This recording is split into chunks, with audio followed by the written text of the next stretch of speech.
دیکھو کوئی مصیبت تم پر نہیں آ سکتی، نہیں آتی مگر اللہ کے اذن سے۔ وَمَن يُؤْمِن بِاللَّهِ، اور جو شخص اللہ پر ایمان رکھتا ہو یہدِ قلبہ، اللہ اس کے دل کو ہدایت دے دیتا ہے، اس کے دل کو سکون عطا کر دیتا ہے، وہ راضی برضائے رب ہو جاتا ہے، اس میں شکوہ نہیں رہتا، اس میں شکایت نہیں ہوتی، اس میں تلخی نہیں ہوتی، کیوں ہو گیا، کیسے ہو گیا، کیوں ہو گیا، نہیں ہونا چاہیے، نہیں دیتے۔ یہ سارا جو پیچ آدمی کھاتا رہتا ہے نا اندر ہی اندر، وہ جو پیچ کھا رہا ہے، یہ سب پیچ سے نجات نہیں گئی۔ برو کشید سے پیچا کہ ہستمود مرا، کہ اقدہا کے مقام رضا کشود مرا۔ یہ پیچ کھانا جو ہے، پیچا کے ہستمود، اس سے اللہ تعالیٰ نے مجھے نجات دے دی ہے مقام رضا کے ذریعے سے۔ کتنے بڑے بڑے عقدے میرے حل ہو گئے اس مقام رضا سے، کہ اقدہا کہ مقام رضا کشود میرا، میرے تو بہت سے عقدے اس سے حل ہو گئے۔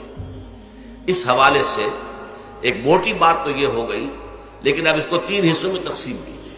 پہلی بات یہ کہ یہ اللہ کی طرف سے آزمائش کے طور پر آتی ہے۔ آزمائش، میرا بندہ اس پر صبر کرتا ہے یا نہیں، یا میرے خلاف بکواس کرنے پر آمادہ ہو جاتا ہے۔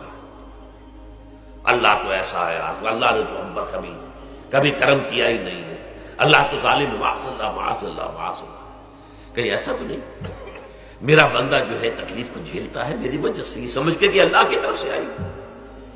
یہ سب جو ہے یہ بہت بڑی کامیابی ہے اگر انسان کو حاصل ہو جائے۔ اور اس صبر کے نتیجے میں 2 اور باتیں پیدا ہوتی ہیں۔ یہ مضامین علیحدہ علیحدہ دروس کے اندر آتے رہے ہیں، لیکن آج ایک نئے عنوان کے تحت جمع ہو کر آ رہے ہیں۔ پہلی بات یہ ہوتی ہے کہ یہ امتحان کا نتیجہ کیا نکلتا ہے کہ آپ نے ایک امتحان پاس کیا تو آپ کے اگلے درجے میں ترقی ہو جاتی ہے۔ 5ویں کا امتحان پاس کر لیا نا تو 6ٹھی میں جائیں گے، اب 6ٹھی کا امتحان پاس کریں گے تو 7ویں میں جائیں گے، 7ویں کا پاس کریں گے تو 8ویں میں۔ درجہ بدرجہ انسان کی دینی، ایمانی اور روحانی ترقی کا ذریعہ یہ آزمائش میں ہے۔ جتنا اس میں صبر ہوگا، جتنا اس میں تسلیم و رضا جو ہے آپ حاصل کرتے جائیں گے تو آپ کے درجے بلند ہوتے چلے جائیں گے۔ آپ کا امتحان کڑے سے کڑا آئے گا، بڑے سے بڑا آئے گا، مشکل سے مشکل تر آئے گا۔ ایک وقت میں ایم اے کا امتحان بھی آپ کو دینا ہوگا، ایک وقت میں ہو سکتا ہے پی ایچ ڈی کے لیے تھیسس آپ لکھیں، پھر اس کے اوپر جو ہے ٹیم بیٹھی ہوئی اور آپ سے وہ بحث کرے، جرا کرے آپ سے، وہ بھی کرنا ہوگا۔ لیکن یہ کہ اگر پرائمری ہی میں فیل ہو گئے تو اس کا سوال ہی پیدا نہیں ہوتا کہ کبھی آپ ایم اے کا یا پی ایچ ڈی کا تھیسس بھی لکھیں۔ اور اسی کو دوسرے انداز میں کہا گیا ہے قرآن مجید میں، وَلِيُبْلِيَ الْمُؤْمِنِينَ مِنْهُ بَلَاءً حَسَنًا۔ اصل میں ابلا کہتے ہیں، بلا یبلو جو ہے عربی زبان میں آتا ہے آزمانا۔ خلق الموت والحیات لیبلوکم ایکم احسن عملا، یہی معنی ابتلا کے میں، ابتلا یبتلی آزمانا۔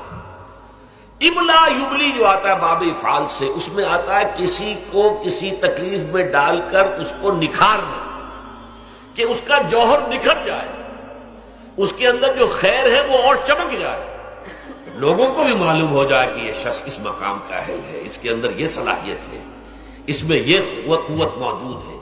تو یہ گویا کہ اہل ایمان کی صلاحیتوں کو نکھارنے کے لیے اور ان کے درجات کی ترقی کے لیے بھی اللہ تعالیٰ دنیا کے اندر یہ مصیبتیں اور امتحانات جو ہیں آزمائش کے حوالے سے افراد پر بھی اجتماعی طور پر بھی لاتا ہے۔